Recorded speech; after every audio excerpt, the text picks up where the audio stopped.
Navsanket news, अचूक आणि निर्भीड बातमीचा नवसंकेत। कारागृह हे सुधारगृह असून यातून आदर्श नागरिक व्हावेत, जिल्हाधिकारी अमोल येडगे यांचं प्रतिपादन। कळंबा कारागृहात जीवन गाणे गातच जावे कार्यक्रम संपन्न। जीवन जगताना हातून चूक घडल्यानं कारागृहात बंदीजनांना शिक्षा व प्रायश्चित्त करावं लागतं। कारागृह हे सुधारगृह असून येथील बंदीजनांनी आदर्श नागरिक व्हावं यासाठी प्रयत्नशील असल्याचं प्रतिपादन जिल्हाधिकारी अमोल येडगे यांनी केलं। कोल्हापूर मध्यवर्ती कारागृह कळंबा येथील सांस्कृतिक कार्य संचालनालय व कोल्हापूर मध्यवर्ती कारागृह यांच्या संयुक्त विद्यमान आयोजित सांस्कृतिक कार्यक्रम जीवन गाणे गातच जावे हा सांस्कृतिक कार्यक्रम घेण्यात आला। यावेळी प्रमुख पाहुणे म्हणून ते बोलत होते।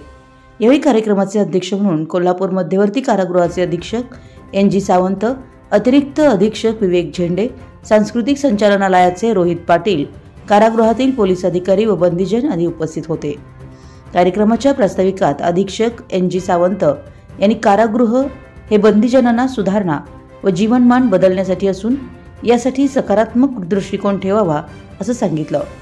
महाराष्ट्र राज्यातील 36 कारागृहामध्ये आज एकाच वेळी सांस्कृतिक कार्यक्रमातून कारागृहातील बंदीजनांना समाजातील मुख्य प्रवाहात आणणं, देशप्रेम, प्रबोधन, बंधुभाव मार्गदर्शनासाठी आयोजन करण्यात आल्याचं सांगितलं। या सांस्कृतिक कार्यक्रमात विविध गाणी व नृत्य कौशल्याचं सादरीकरण केलं। कार्यक्रमाचं सूत्रसंचालन प्रशांत आयरेकर व आभार एकनाथ वायकुळे यांनी मानले। आपल्या परिसरातील महत्त्वाच्या बातम्या पाहण्यासाठी आमच्या नवसंकेत न्यूज चॅनलला YouTube वर सबस्क्राइब करा आणि बेल आयकॉन प्रेस करा।